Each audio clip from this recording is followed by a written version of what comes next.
আসসালামু আলাইকুম। আসলে আমি যেখানে থাকি, আমার যেখানে রুম, সেখান থেকে আমি আসলে থাকি ৯ তলায়, আর এটা একটা ৮ তলা একটা ঘোরাফেরা করার জায়গা। সো এখান থেকে মালয়েশিয়া কুয়ালালামপুর শহর দেখতে কেমন হয় আমি যদি একটু দেখাই।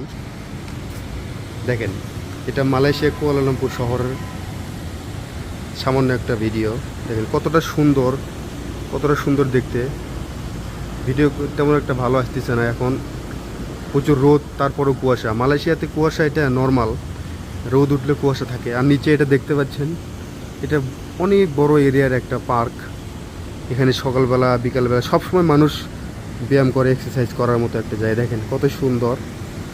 আর এই পাশে দেখতে পাচ্ছেন মালয়েশিয়ার সেই বিখ্যাত মারডেকা টাওয়ার। এই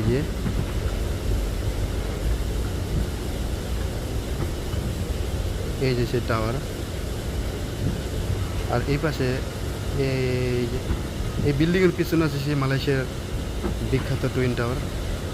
এই যে কুয়াশার কারণে ভালো মতো দেখা যাচ্ছে না, তো এখানেই আছে। এটা হচ্ছে সেই মালয়েশিয়ার কুয়ালালামপুর শহরের ভিউ। দেখতে অনেকটা সুন্দর, আর আমার এখান থেকে দেখতে অনেকটা সুন্দর লাগে। বিশেষ করে রাতের বেলা সবচেয়ে দেখতে বেশি সুন্দর লাগে। অনেক সুন্দর একটা পরিবেশ।